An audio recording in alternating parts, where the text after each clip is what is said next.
If you don't want to listen and learn this lesson, then you're going to have to learn it the hard way when your turn comes to experience a nightmare or a headache like this one. The world is not headed in a good direction. And all of these problems, they're all fueled and funded by broken money. Whoever Satoshi was, gifted this. It genuinely is a gift to the world. If a digital ID like this passes, then the number one people to blame are the parents, not the government. You can't blame a thief for stealing. If you have access to unlimited money, well, of course you can do anything that you want. For the world to flourish, for money to really have the value that you want it to have, it absolutely categorically 1000% cannot be controlled or manipulated by any living human being. Tony Yazbeck, founder of the Bitcoin Way. It's so great to have you back on the show. How are you, mate? Good, man. Good to see you, Sean. Thanks for having me. It's always a pleasure. The last couple of conversations we've gone so deep, and I want to start off straight away. There's a whole lot of rumors circulating on X that Coinbase is preventing people from accessing their funds. They're locking people out. There's one guy, I'm pretty sure he was a shitcoiner, but he had like $1.2 million there, and he couldn't access his account at all. He was sort of crying with that. Definitely there's a lesson in there, not your keys, not your coins. But what are your thoughts around Coinbase in particular, but just all exchanges at the moment? Yeah, man, we've been hearing a lot of reports around that as well, from people that call in telling us that their accounts have been locked for whatever reason. The reasons don't seem to make any sense. They seem to be very random, but all, with the underlying theme, it's for their protection. And then they have to go through a myriad of questions, sometimes days. You have to wait until somebody actually responds to you and what have you, which is a very aggravating and worrisome position to be in, especially if you've got a lot of funds with these, on these exchanges. This is expected. I mean, why would you not expect something like this to happen when the money is not yours? Like Bitcoin was created to give, human beings for the first time ever the opportunity to actually 100% own your money. But if you don't do it and you leave it, somewhere else for the sake of whatever reasons you come up with, convenience and what have you, well, then you have to play by somebody else's rules. It's not your rules anymore. So if Coinbase decides to wake up one day and they don't like your face for whatever reason, well, they have the control. The ball is in their court. It's not yours. And if they want to kick you out, well, they can kick you out for as long as they want. And now it's up to you to deal with that headache to fix it. So, and what's worrisome to me about some place like Coinbase is that there's so many stories around that exchange, like bad stories. And considering that they hold so much of the ETF money, makes them such a glistening honeypot. So for me, it's almost like a ticking time bomb as to when something is going to go wrong. Can you imagine one day waking up and finding out that Coinbase has been hacked? What do you think that's going to cause news-wise ripple effect around the industry? It's going to cause absolute mayhem because people are going to think all sorts of thoughts, and it's going to just cause panic, unnecessary panic. And people are likely going to lose their funds because, that's usually what happens in a scenario like this. When a honeypot holding Bitcoin gets targeted, it's usually not targeted by kids, or at least these kids are extremely intelligent and they're after something very specific. Bitcoin stands out from anything else that we've ever seen. So, this is going to become, in my opinion, the world reserve currency. In my head, it's already cemented. And so, when somebody goes after this, it's because they know the value that they're going after. And so these are not dumb people. And so when you're holding, so much of it in one place, and another thing, you don't know what cybersecurity measures Coinbase is taking. How do you know how well they're protecting these things? You don't know. And so again, it's not in your control. So what do you want me to tell you, man? It's not your keys, not your coins. If you don't want to listen and learn this lesson, then you're going to have to learn it the hard way when your turn comes to experience a nightmare or a headache like this one. It's happened countless times. Like, how many exchanges have to blow up and how many people have to lose millions of dollars, their entire savings, before, this sinks in. Your fear of learning a few new steps, your unjustified fear of learning a few new steps can be potentially the cause of you losing absolutely everything. It's not worth it. You're making out self-custody to be some humongous challenge, like climbing Mount Everest, when in fact it's just a few steps that you need to learn. And it's very easy when you've got a good teacher to explain it to you in simple English. This is where I think the struggle is for a lot of folks. They don't believe they're strong enough or intelligent enough or confident enough to understand self-custody. Other people are just lazy. All right. So, you've got a mix. Everybody's got their reasons. But at the end of the day, you're likely doing a million things that are way more complicated than learning a few new steps around self-custody. Like when you're driving, for example. If you drive your car every day, that's way out there in complexity compared to, 2, 3, 4 new steps around protecting your own money. And that should be the number one priority. The world is not headed in a good direction. You don't need me to tell you this. It's crystal clear. Just open the news and it's all over the place, regardless of where you're living. And all of these problems, they're all fueled and funded by broken money. The corrupt system now, it's in full spotlight. There's no debating where these problems originate from. But again, for the first time ever, we have an option to leave it all behind us.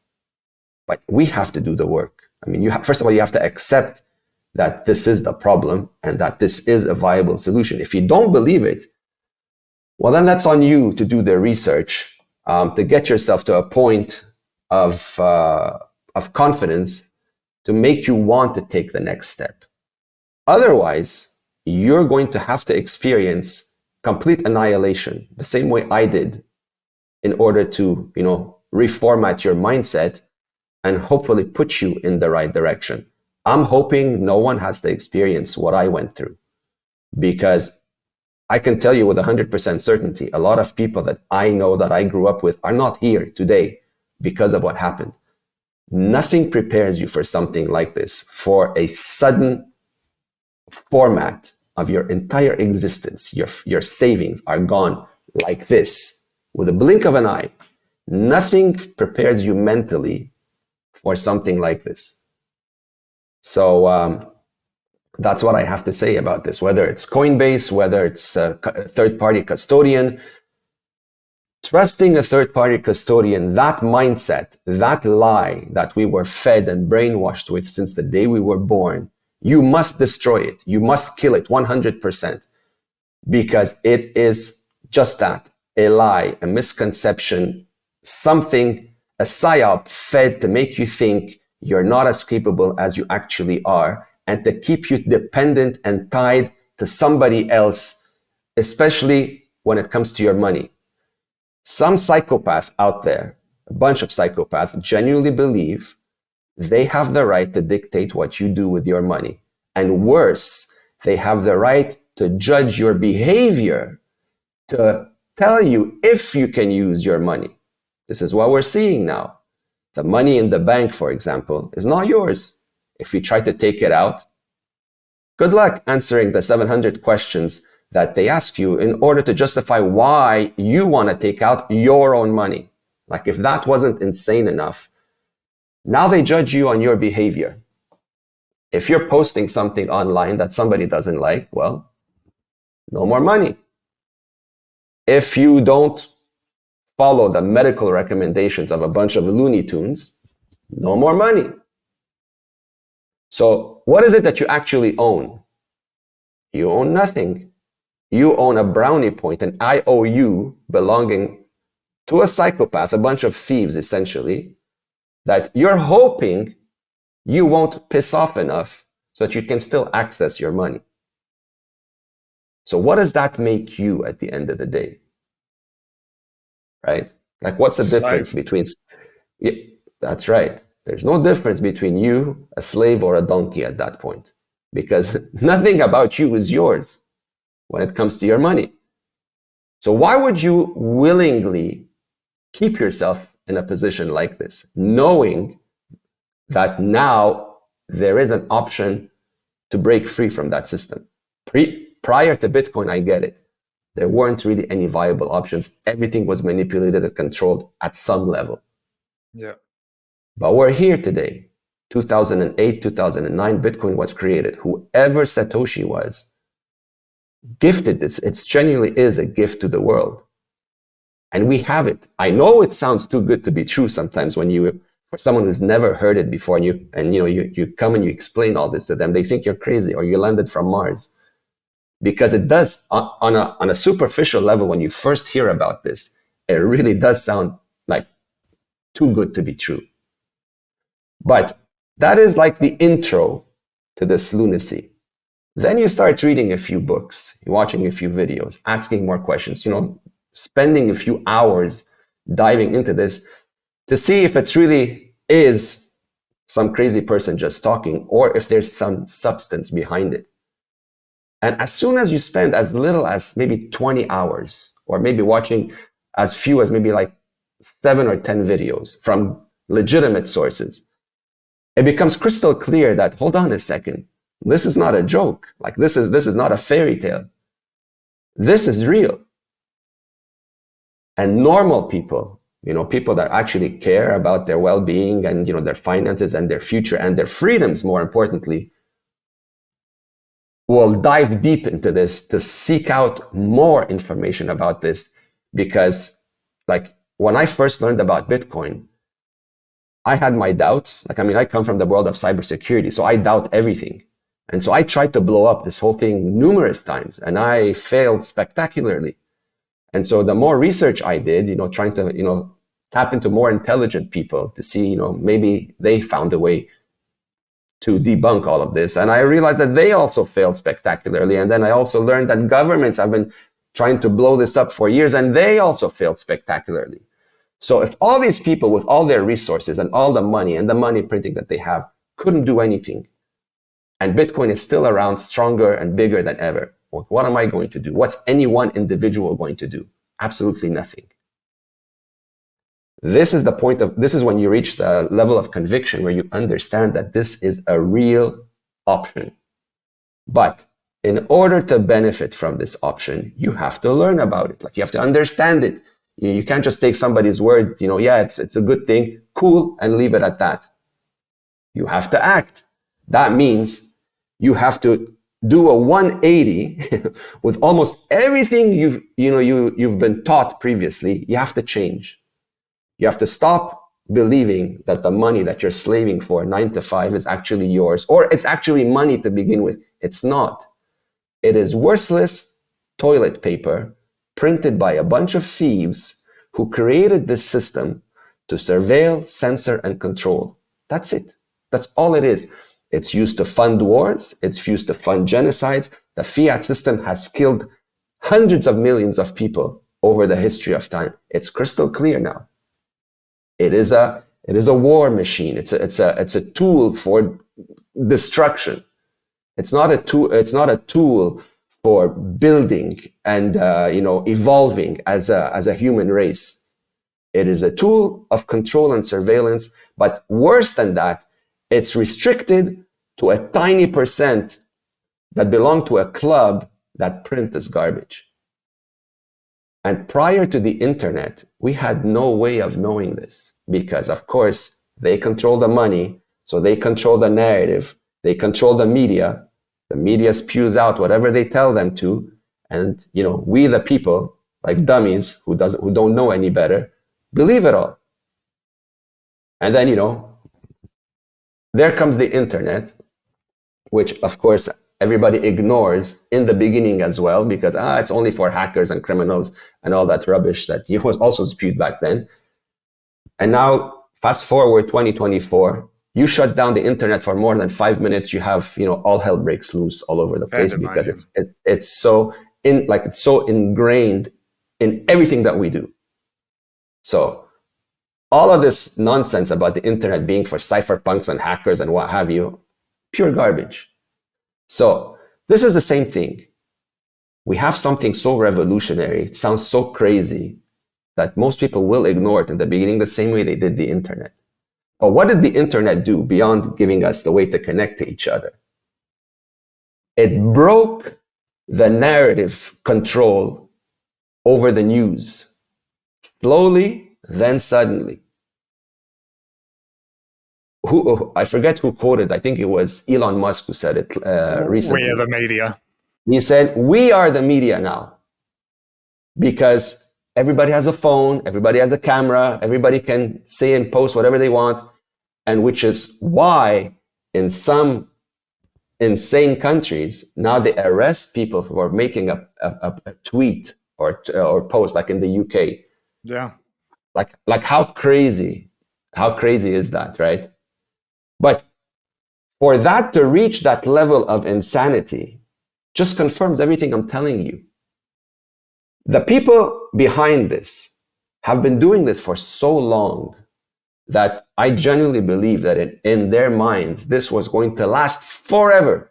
Nothing was going to, knock them from that throne that they put themselves on. Nothing. But as history always shows, every once in a while, there comes this little asshole that blows up everything. It started with the internet, right? That restores the power back to the people. Fast forward to 2009, there's this other little Trojan horse that has come about called Bitcoin. And now what that does, it restores money, your time and energy, back to the people. Same spiel with Bitcoin. It's for hackers, for cypherpunks, for criminals, for money launderers, for blah, blah, blah. All of that nonsense, right? Because how else are you going to keep people away from it is by spreading FUD, misinformation and all that, genuinely believing that the general population is not intelligent enough to do their own research. Otherwise, why would you do that? 100%. One thing that's really interesting that I've been following very closely, maybe a little bit broad instead of deep, and I'm sure it's a nuanced conversation, but in Australia, they passed this bill, under 16s bill, which is going to stop people under the age of 16 from accessing social media. They'll still be able to access sites like Pornhub. They can do that, no problem.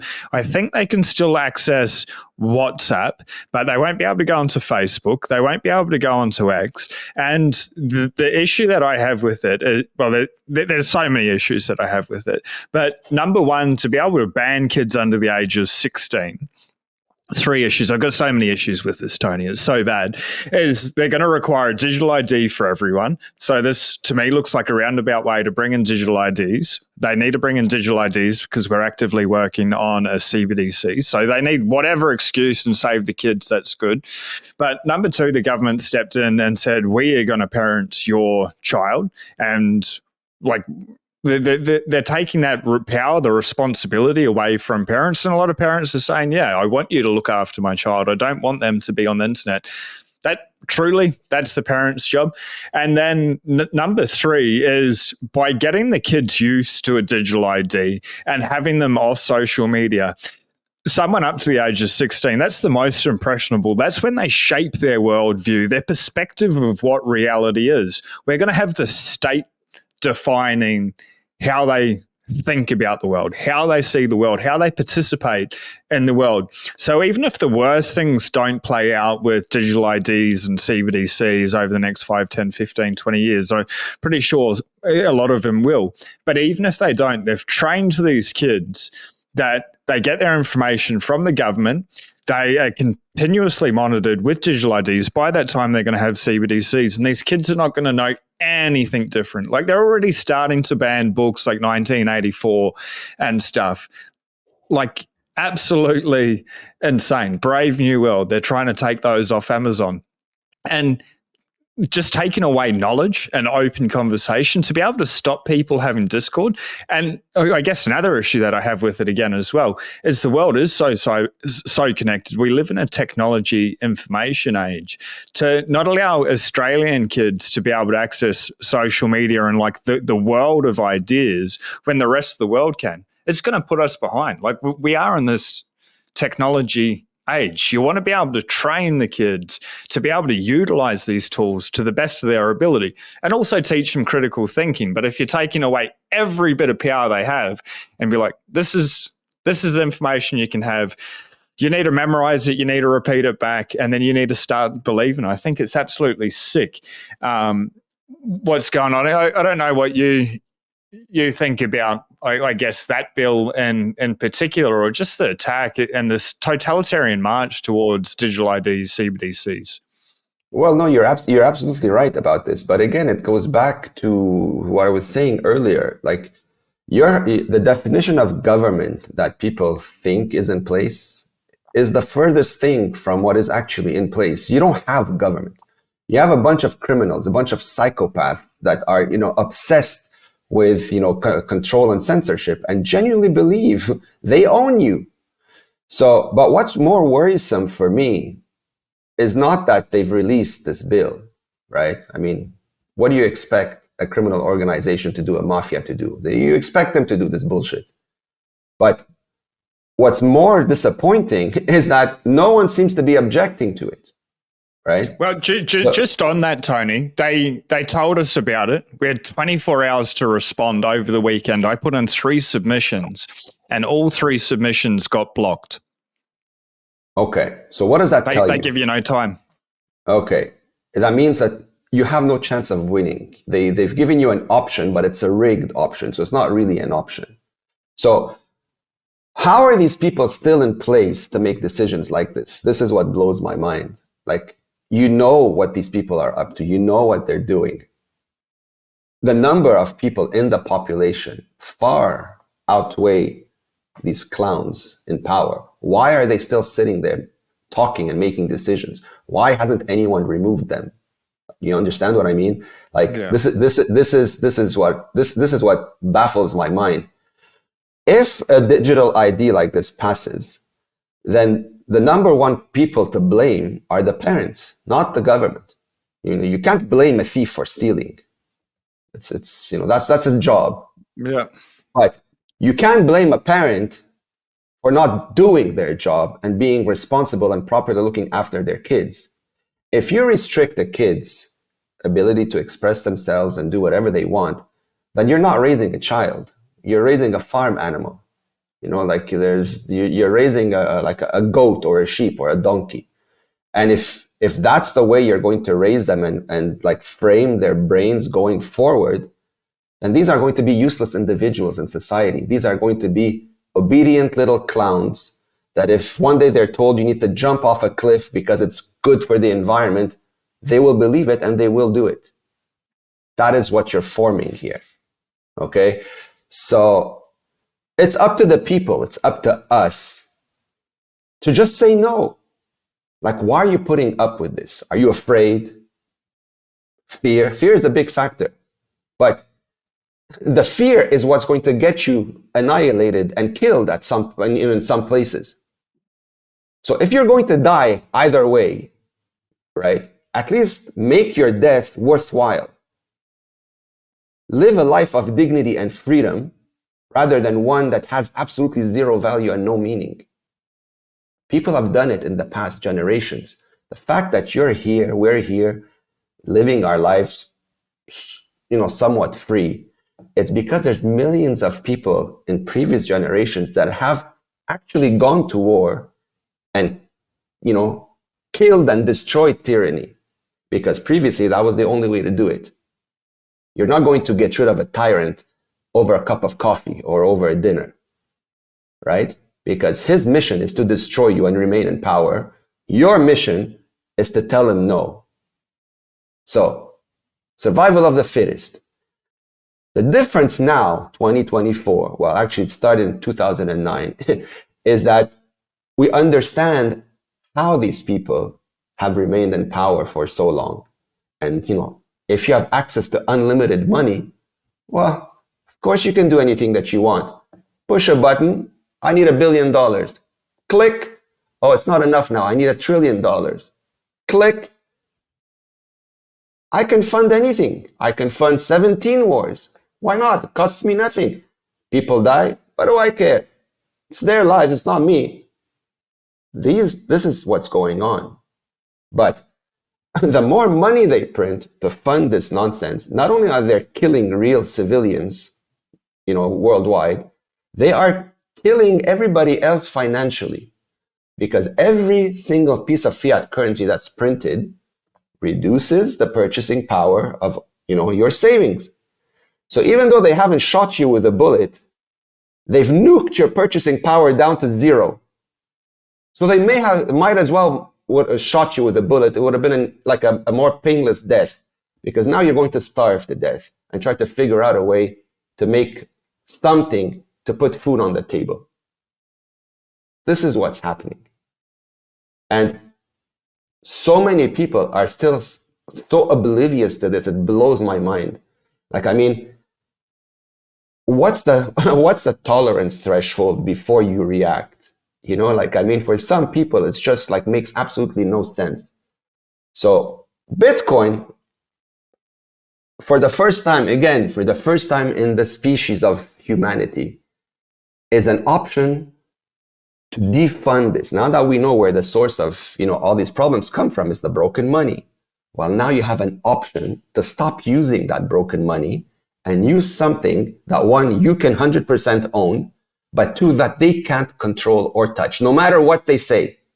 They can say whatever they want. They can, threaten all day long.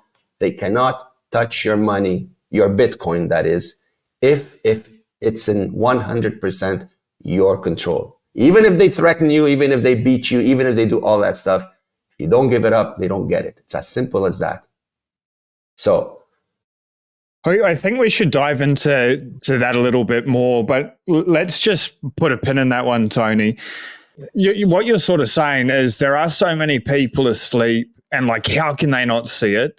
But if you have a look at the Bitcoin price, we're about $100,000, a little bit under today, which is a little bit strange after the billions of dollars bought over the weekend. But people are starting now to ask questions. And I think COVID went on for so long, and the amount of money printing, I believe it's since 2013, they added 80% to the money supply. And then in the last 4 years, they doubled the money. So the amount of money that's coming out is getting quicker and quicker and quicker. So they're diluting it more and more and more, which causes more inflation. Everything's more expensive, et cetera, et cetera, et cetera. Everyone's lives get really hard. Bitcoin's been around since 2008, 2009. People weren't feeling the pain as much now. They didn't pay attention. We've also got the knowledge, the market cap's growing. But they are starting to pay attention, and they hear from people like yourself, or by reading the books. Parallel's a great book. By putting in the proof of work, reading articles, seeing someone on mainstream media or whatever, just talking, Bitcoin's at $100,000 US or $161,000 Australian, and they start to pay attention. And they are coming here slowly, and I think you're having a lot of those conversations. But the Bitcoin space at the moment seems a little bit fractured. What I mean by that is we already talked about Bitcoin on the exchange versus self-custody. That's one issue.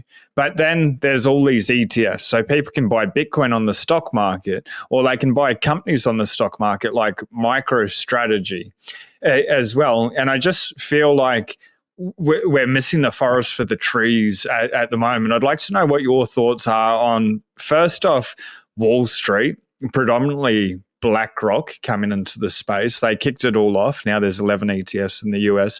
And then what your thoughts are on Michael Saylor through MicroStrategy now controls 2% of the Bitcoin supply, over 420,000 Bitcoin. Yeah, my thoughts on this are a little mixed. Everyone that gets into Bitcoin is definitely bullish for Bitcoin overall. My concern over all this, hoopla that's been going on is that a lot of people seem to be focusing mostly on this, what the institutions are doing and what the ETF, what the ETF inflows are and what Saylor is up to and all that. You have to remember that, Bitcoin was not created for these guys, right? Bitcoin was created for everyone, was created for the people.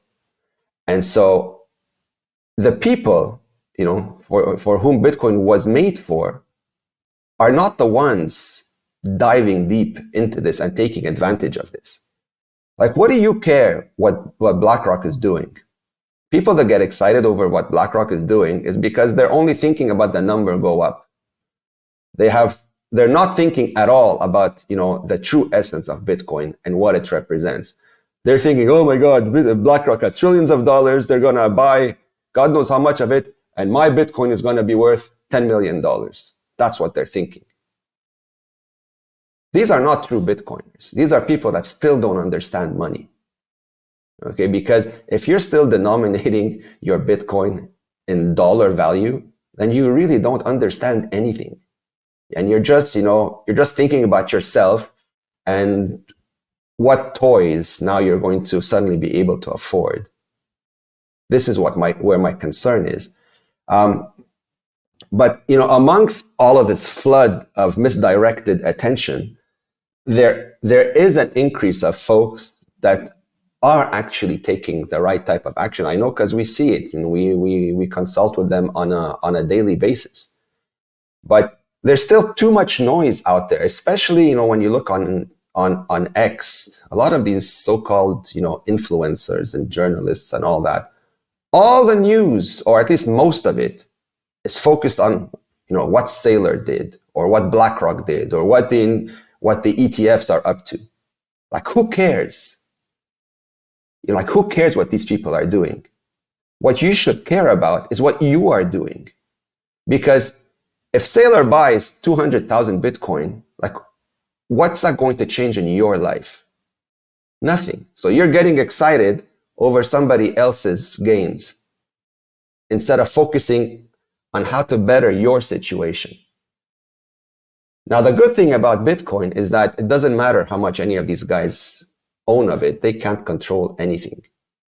But there is one concern I have, is that even though they technically can't control anything on the network, a lot of people attribute their actions based on the opinions and words of these people.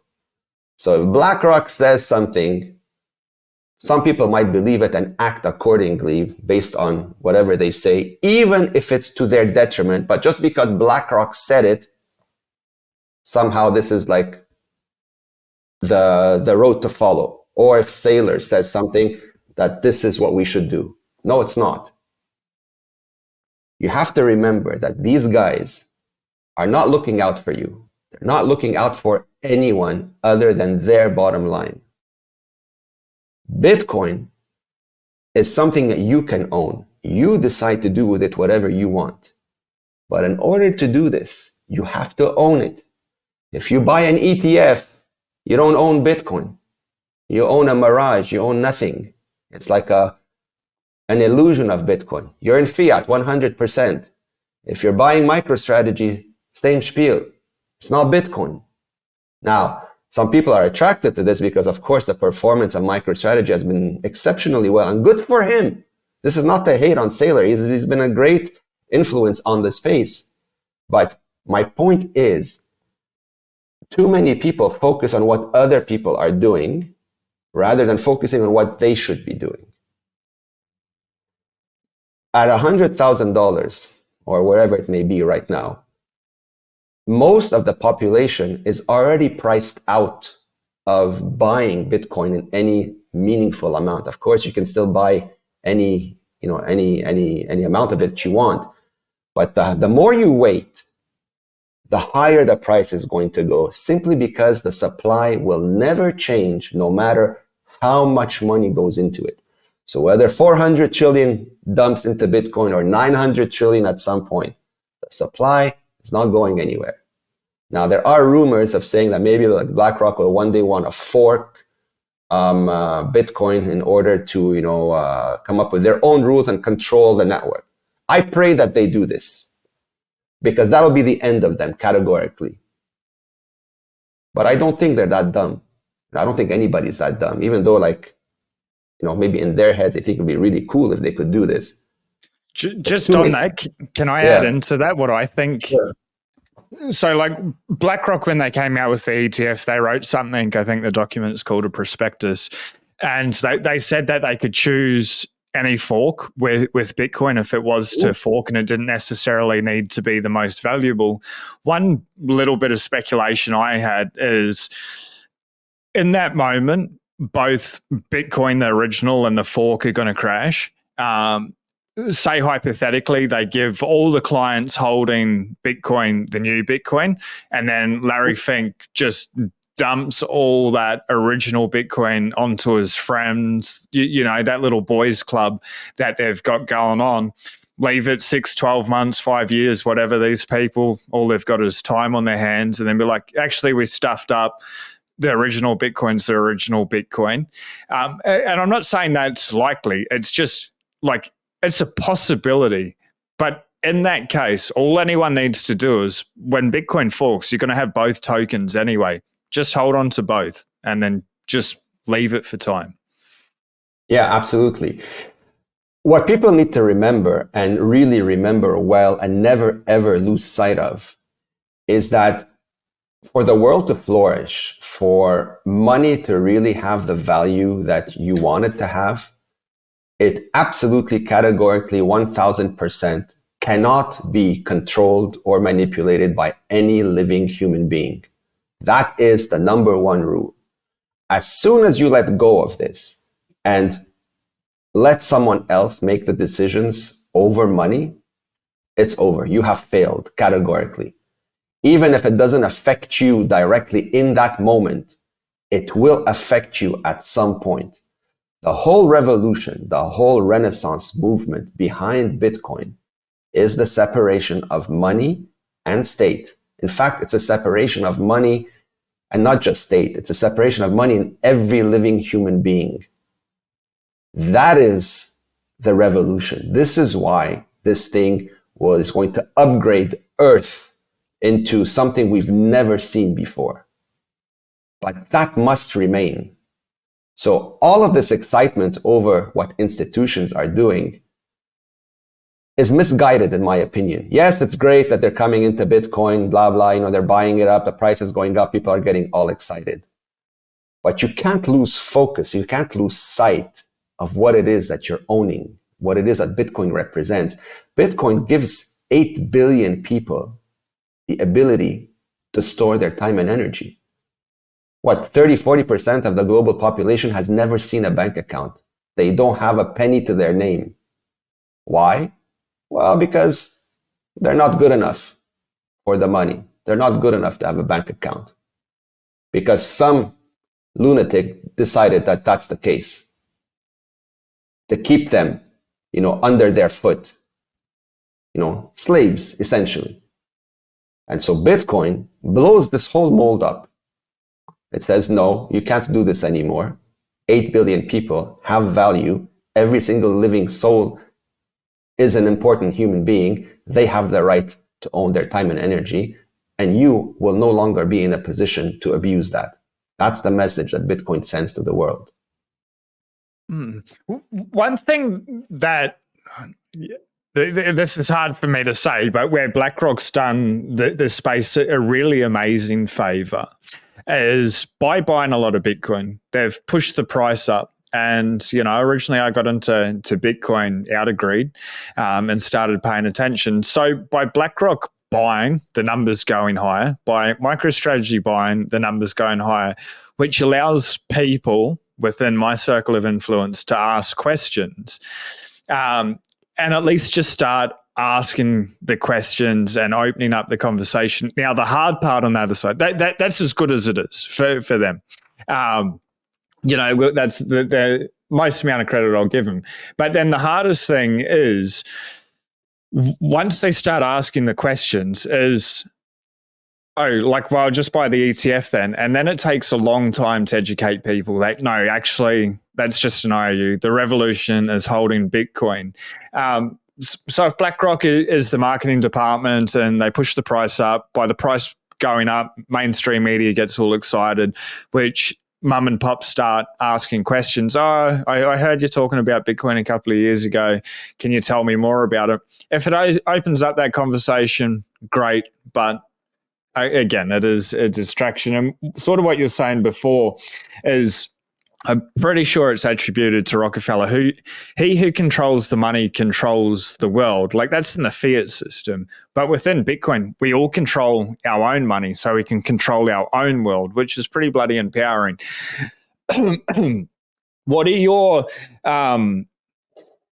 thoughts? Like, not everyone's going to be able to have a UTXO on like the base chain on Bitcoin, but everyone requires Bitcoin to lead a life of dignity, integrity, freedom, sovereignty.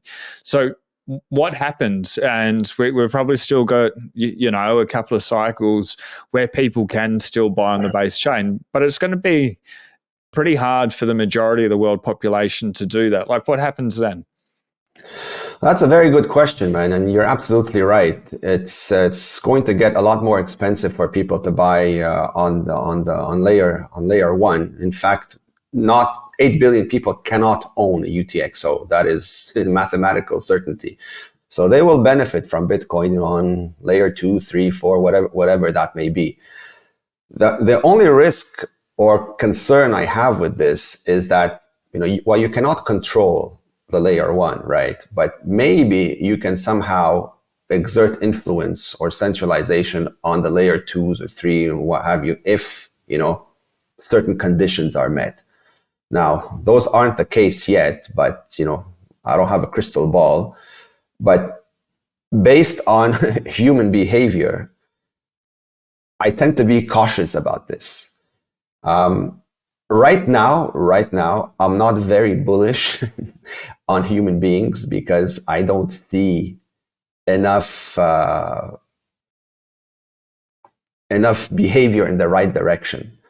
Too many people are still asleep at the wheel. Too many people are still ignoring what they should be paying attention to. And too many people are still looking for somebody else's validation before they act. Like, nobody's taking accountability for themselves and doing the work to seeing how they better their own lives. Everybody's waiting until everybody in the neighborhood agrees so that, they don't stand out. This is what's a bit disappointing as far as I'm concerned. So how people are going to benefit from Bitcoin later on? Well, they're not. If they can't afford it, they're going to have to earn it because at some point, going to a job for a 9-to-5 job and earning it in fiat, well, it's just not going to buy you anything. So you're going to have to look for an alternative that can put food on the table. And that's going to be, earning in sats. So your salary will be denominated in satoshis anymore, and you'll be trading that for whatever it is that you need to live. But yeah, you're absolutely right. I think even as soon as maybe the end of this year, I'd say over 90% of the general population will not be able to buy Bitcoin anymore, at least not in any meaningful or significant amount compared to what it was just as little as 6 months ago. So, yeah. Yeah, well, even a month ago, like literally 4 weeks ago, Bitcoin was at $67,000. It's up $30,000 pretty much on the dot today. Correct. Since that moment in 4 weeks, which is pretty crazy. So like I want to dive into like the self-custody because you're truly like the world's expert when it comes to protecting Bitcoin. You've gone down the rabbit hole so far, so deep, and I think that's very valuable to dive into it. But before we go in, to be able to sum it up, Bitcoin on the exchange, it's not yours. In the ETF, it's not yours. In MicroStrategy or any other company, it's not yours. We're in a very special time in human history where you still have the option to be able to buy Bitcoin. However, that timeline is dramatically closing, and it's closing very, very quickly. At this stage, we are seeing positive spin, especially from the US, with Trump getting elected, talking about Bitcoin as a strategic reserve asset. So the conversation's opened up. If they do go ahead, though, then that's going to kick off not only them buying 1 million Bitcoin, but other nation states around the world gobbling up as much as possible. So when Bitcoin starts running, like it's going to run very, very quickly. And I think there's going to be some games that come out, whether it's a 6102 event or Coinbase just keeps going down over and over and over again because they want to be able to sell it to Wall Street instead of the everyday person, or people are getting locked out of their accounts. So we've got like a fine moment where people can buy Bitcoin, send fiat money to an exchange, and then from the exchange into their wallets. It's an amazing time. It's an incredible time to be alive. And I understand most people are priced out of buying one full Bitcoin. However, you can buy $10 worth, $50 worth, and just whatever you can afford to lose, not financial advice. Get as much as possible, study it as quick as possible. But like with all that in mind, with what's going on, and this thing's just going to, it's literally mathematically, certainly going up for the rest of our lives. One day we'll wake up, it'll be $1 million, it'll be 10 million. It's going to be $100 million at some stage. Does it take 100 years to $100 million? Probably not that long, but like whatever. It'll just play out in the time that it's played out. People need to be able to protect it because this is generational wealth. If people can get to just one Bitcoin and they pass that on generation after generation, that has just changed their family lineage. So how do people protect it the right way? And not only that, I guess, maybe what are some of the worst things that you've seen that people should just avoid straight off the bat? Like what are some horror stories that you've heard? No, you're absolutely right. I mean, people leaving their Bitcoin on an exchange is an absolute no-no. Because first of all, Bitcoin on an exchange, again, is not your Bitcoin. It belongs to the exchange. It's under your account name, but it's not yours. So if they decide they don't want to give it to you, believe me, they will find a million excuses not to do so. And I think as things get progressively worse in the legacy system, or rather as more people become aware of Bitcoin and its true value, experiences on an exchange will get exponentially worse because it's to be the equivalent of a bank run. When people are rushing to the exchange, buying Bitcoin and withdrawing it in like massive amounts, all of a sudden you'll see withdrawals are halted because of a technical problem, or they'll block your account for your protection and ask you 7 million questions that you cannot answer in a timely fashion. Again, to either delay your withdrawal or to simply prevent you from doing it entirely. If your money is in an ETF, first of all, you don't have Bitcoin because an ETF is not Bitcoin, it's fiat. So you own nothing to begin with. So that's another problem. All this hoopla that's happening, with Trump, the ETFs and all that, these are amazing conversation starters. Like you said, like the marketing department, it's, that's becoming like Bitcoin is like the buzzword everywhere. Everybody's talking about it. Like the spotlight is definitely on it. But none of this matters if you only stay at the superficial spotlight level. You need to get past all of this glitz and glamour and dive deep into the essence of what this asset is. And it comes down to owning it. Okay. So if the Bitcoin is not in your full possession, 100% your control, you have the private keys offline and what have you, you risk losing it. And we've seen this time and time again, that as soon as you trust a third-party custodian, no matter how nice you think they are as people, no matter how good their reputations are, people are corruptible. Circumstances happen that make these people make decisions that don't work in your favor. At some point, you will get screwed if you are not 100% in possession of your funds. I don't care what anybody says. I don't care who the people involved in. I've seen it from my own experience. I was also one of these fools that believed that, if you put it in a reputable bank or you deal with a reputable custodian, things will be cool because these are good people. Good people go bad. Under the right circumstances, never fails. Happened to me. It's going to continue happening to millions of others that refuse to believe that simple fact, simply because they haven't experienced anything wrong yet. Yet being the key word. We are transitioning from a broken and corrupt fiat system. It is failing. It's already falling apart. It's already like blowing up and heading to zero. Sooner or later, that's going to be felt everywhere. And as we get closer to that final blow up, things will exponentially get worse. Restrictions will increase. I personally think bank accounts are going to be blocked or frozen due to some fabricated cyber attack. That's my personal opinion. I've said it many times, because that is the only way they're going to justify you losing your money. It's like, oh, it's not our fault. Some terrorists, they hacked our network, they stole our funds, but don't worry, we'll make you whole by converting your worthless dollars into a more worthless form of digital dollars, the central bank digital currency. And if that happens, well, at that point, you can consider your life over, because not a single decision of yours will be yours anymore pertaining to your money. Somebody else will decide absolutely everything for you. And if you don't make them happy on any level, click, you're going to lose access to your funds. So if you don't want to be stuck in that dystopian reality, you have to opt out. First of all, you have to believe that this is possible. A lot of people still don't believe that something this crazy is possible, despite all the obvious signs that have been going on. Some people still don't believe that this is a reality. So that's fine. They're entitled to their thoughts. Can we just say, like, it's already happening in China? Like, it's actually happening in reality. And then for banks, it literally happened to you in Lebanon. Like, yeah, it's happening. Maybe not everywhere all at once, but that path it's just an outcome of broken money, isn't it?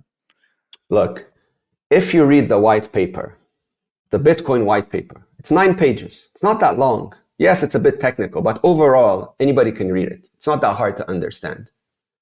There's not a single letter, not a single one in that entire white paper that mentions institutional involvement in the custodying of your Bitcoin, right?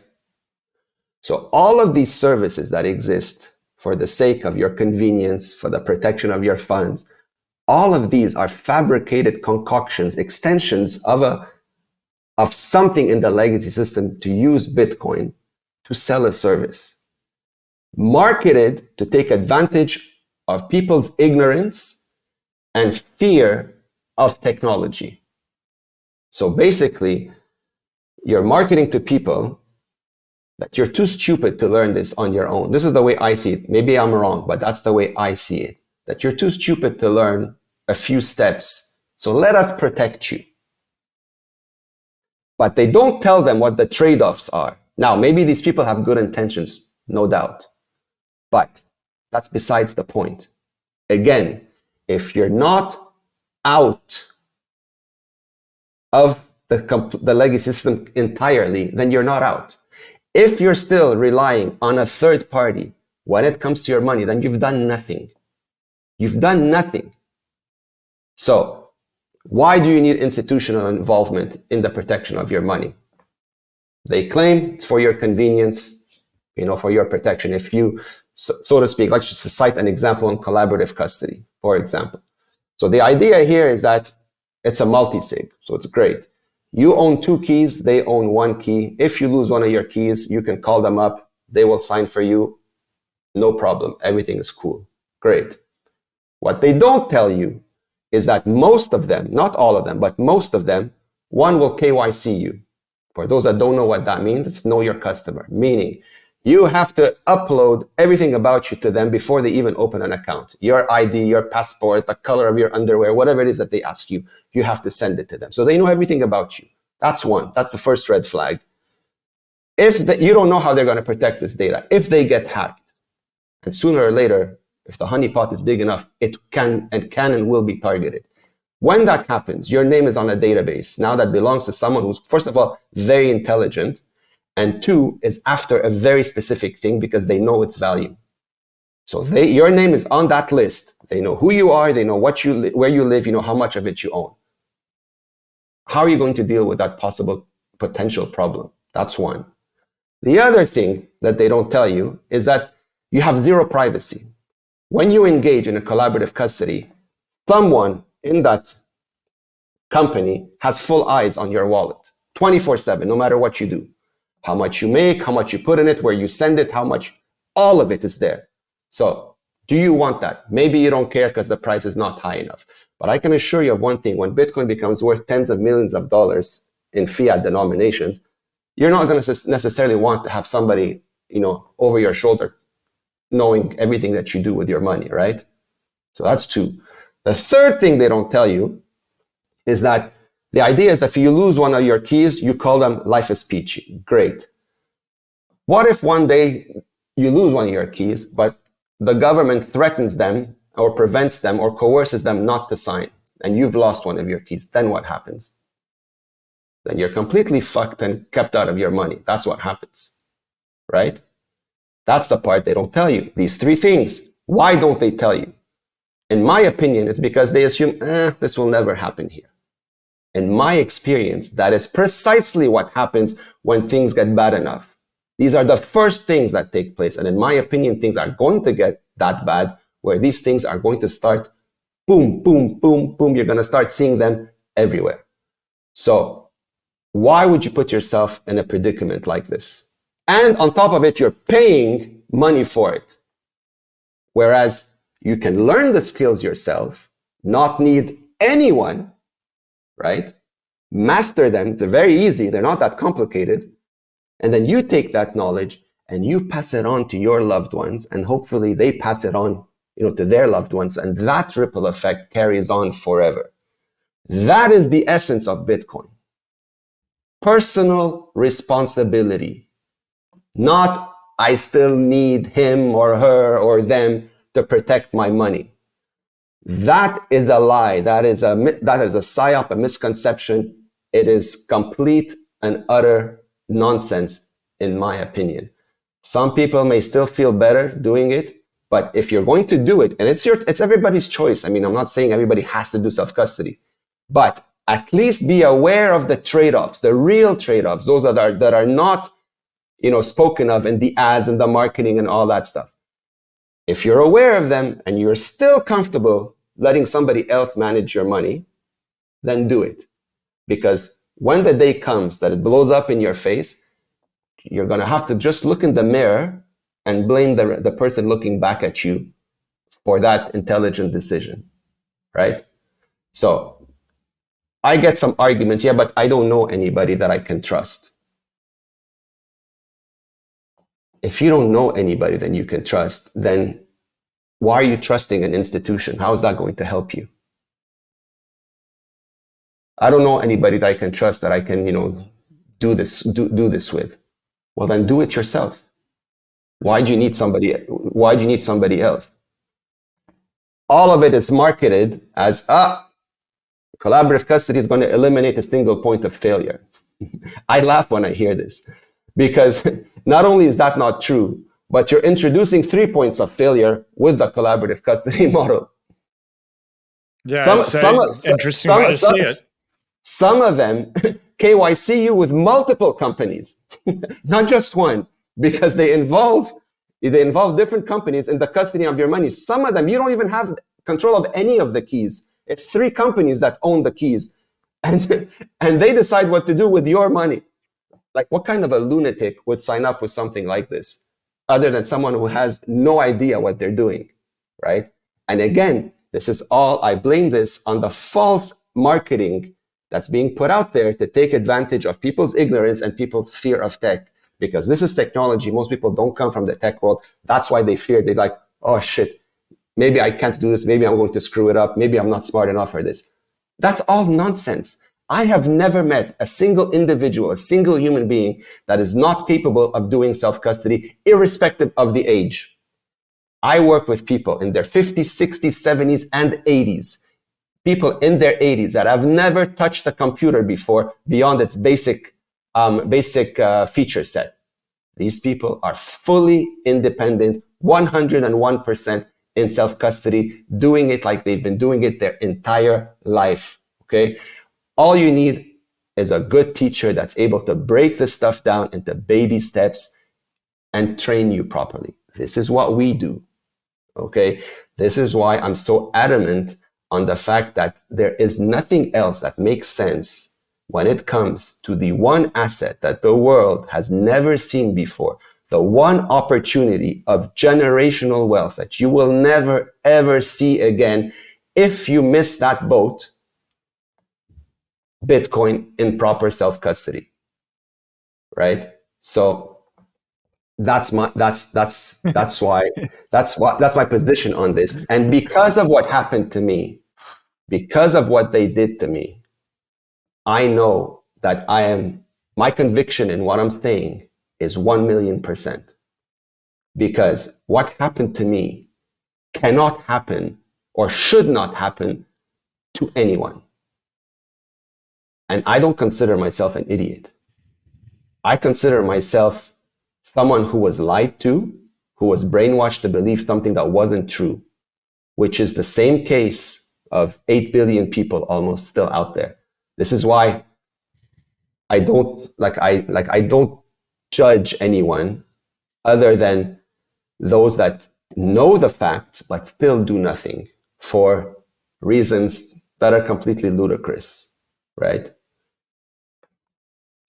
It's like for anyone that hasn't already, hit subscribe on this channel. I truly urge you to do it. And under videos or on home on YouTube, there's a pinned video. And Tony, this was the last conversation that we did. It's the most powerful, deep, heart-wrenching conversation I've ever had in my life. Just thinking about what we went through. But for people, if you're willing to hear about Tony's lived experience, it's a very hard story. It's a hard story to listen to. I'm sure Tony is a hard story to tell. But it's a single reason why you are my favorite person in this space. And I think what you're doing is one of the most important things. And I want to caveat this in a couple of ways. Firstly, Tony and the Bitcoin Way are the channel partner for this. And the only people that I've partnered up with is authors that provide knowledge or Tony who provides education. And that's it, because all you need to do is you need to get knowledge and you need to get education and understand that this is the most important thing to be paying attention to there as well.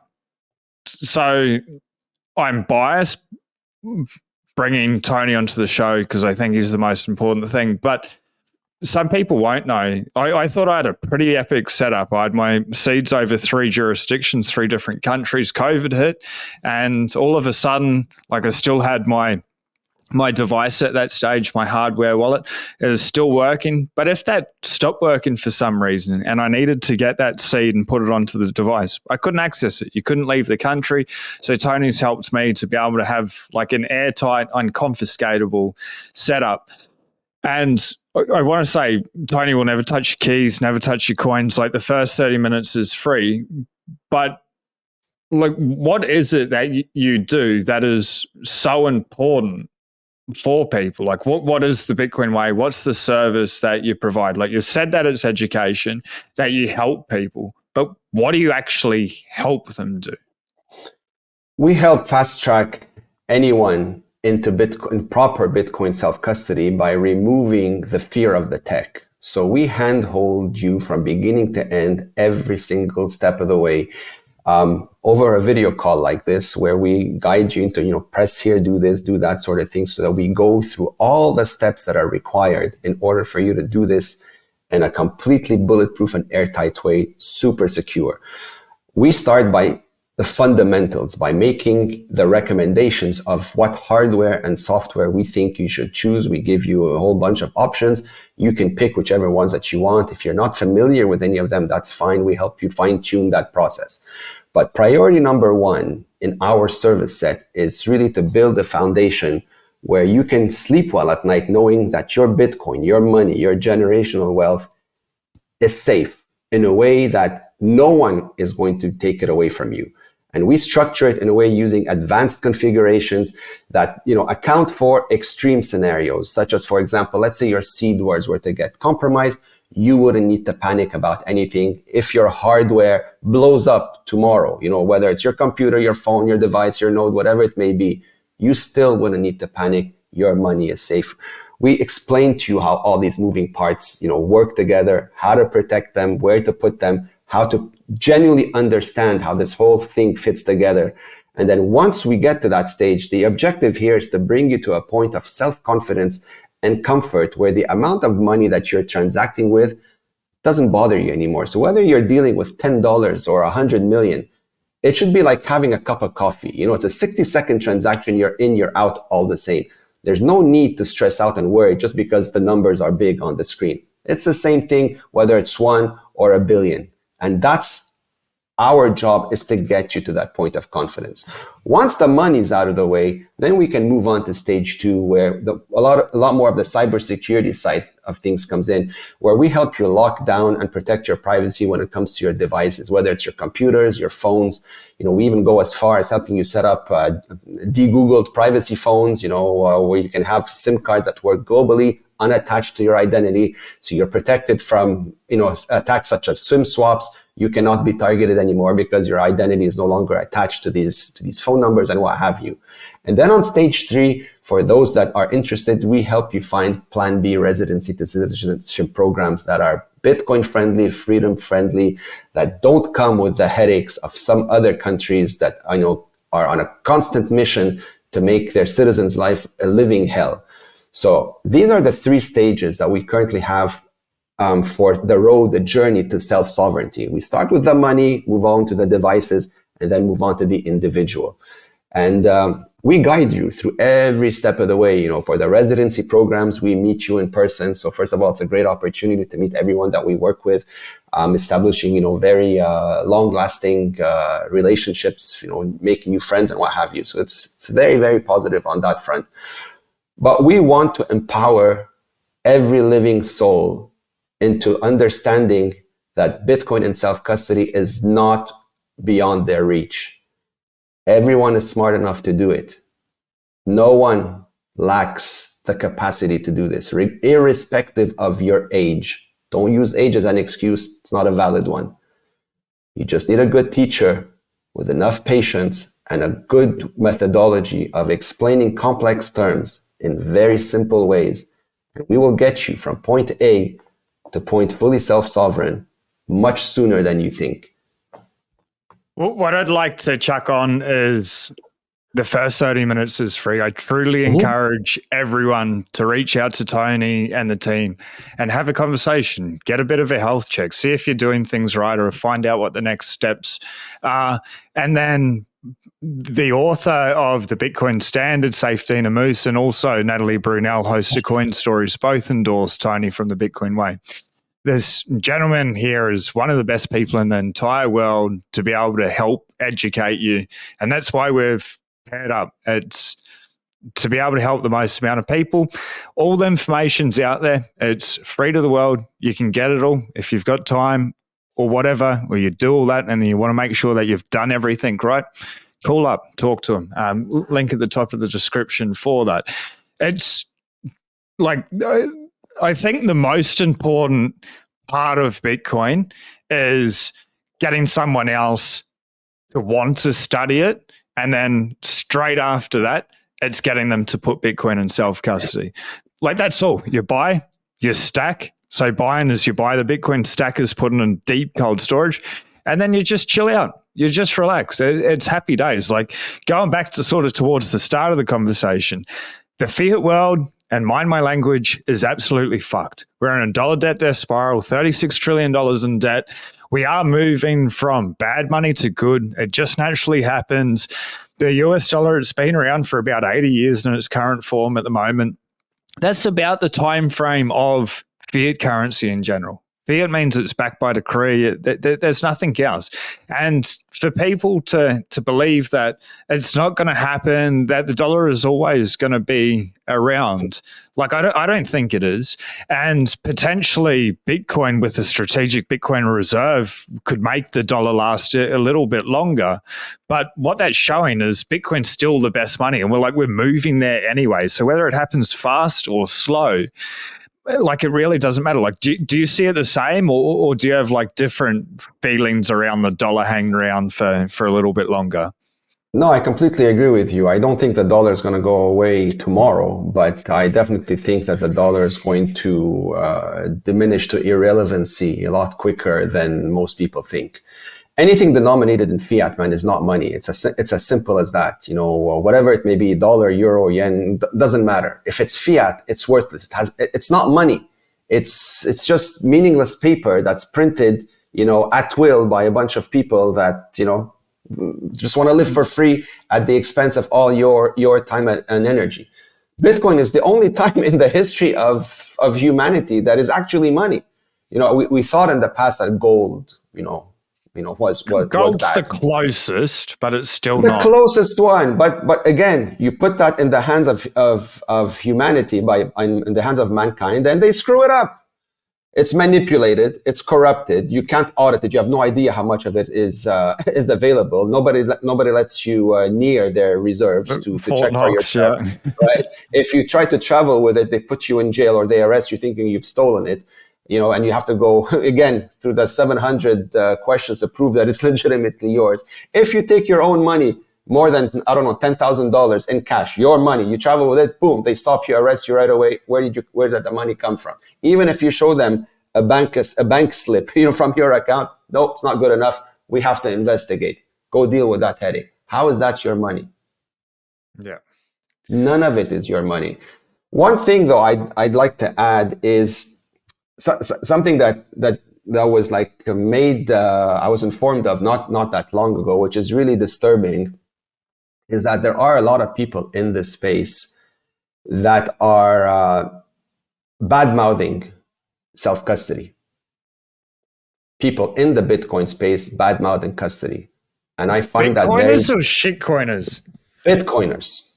Okay. Supposed Bitcoiners that are... I know what you're referring to, and yeah, that's absolutely messed up. And I find that absolutely disgusting and disgraceful because, first of all, it's very hypocritical. I learned this recently because of many individuals that have come to us, for consultations that have told us about this. In my opinion, anyone that helps someone get into Bitcoin is doing good for humanity, right? Okay. So for you to go ahead and badmouth someone simply because they're doing it in a way that doesn't benefit you is disgusting, disgraceful, and hypocritical, and you should be ashamed of yourself. If you're listening to this message, I think you know exactly who you are. And we know who you are. So if you're a true Bitcoiner, I suggest you cut that off and you focus your energy on properly educating people, because this is not a flex of who's better. This is a collective effort against the house. Bitcoin must win for everyone to win. It's not about one particular party winning for things to matter. It's a collective effort. And if you don't understand this, then get out and stay in the fiat world, because that's where you belong. And that's it. That's my message. Anyone who discourages anyone from learning Bitcoin self-custody has bad intentions, has an ulterior motive that is not beneficial to that individual. That must be understood. Yeah. I back you on that. I second that, Tony. Bitcoin and self-custody is the only Bitcoin that matters. And yes, you can cash out the ETF at the moment until you can't. And maybe you always can, but that's risk and you don't control it. So again, he who controls the money controls the world. It's not hard. I've put Tony's links below both your X. Follow Tony on X, comes out with some fun stuff. Very often, a lot of high signal. And if there's any exchanges going down, you'll definitely get an alert from Tony and the Bitcoin Way team, as well as to reach out and read the books. But is there anything else that we should bring up? I feel like that's a pretty powerful thing. Bitcoin and self-custody. It's all that matters. It's the whole revolution. This is what we're here for. It's what makes Bitcoin Bitcoin. Like, that's it. Number guard technology, great, but it's a bearer asset that you can totally control and take your freedom back. What's more important than that? Nothing. And I've yet to meet anyone who's adopted Bitcoin properly who hasn't seen the quality of their life improve significantly. It's just math, man. I mean, if you're holding onto an asset that appreciates in value and increases your purchasing power, then life becomes cheaper over time. Whereas if you're holding something that is designed to debase and go to zero, well, you're going to struggle. And there's no number of, extracurricular activities that you can possibly do that's going to give you more of that worthless money to make up for it. At some point, there's only so many hours in a day, and there's so many things you can do. And so you're like sort of, trying to fill a bucket with a big hole at the bottom of it, faster than the rate that it's leaking. It's just not going to happen. So the best way to, take back control of your life and the quality of your life, and especially your kids, if you have them, is just to realize that again, for the first time ever, there is an option to do it. You have the option to do it. You have the ability to do it. You have the mental mindset to do it. You just have to actually do it. And if you have questions, ask. There's plenty of resources online. For those that want to do it alone, there's plenty of great resources online. Some of them are excellent. They can, like if you're tech savvy and comfortable enough to do it on your own, go for it. But take action. If you don't, well, you're more than welcome to come and ask. We happily answer questions from all directions. There are no stupid questions here at the Bitcoin Way. Every single one of them is a valid one, and we will gladly answer it thoroughly to make sure that you understand it so that you have no more reservations or concerns or doubts or whatever that may be around that particular question. I absolutely love it. Please, if your Bitcoin's on the exchange, you need help, reach out again. The first 30 minutes is free. But the one takeaway from this whole pod, get your Bitcoin off the exchange. It's all that matters. And have a beautiful day. Tony, thank you so much for joining us today. My pleasure, Sean. Thank you for having me, man. It's always a pleasure being here. Oh, it's so epic. We'll talk soon.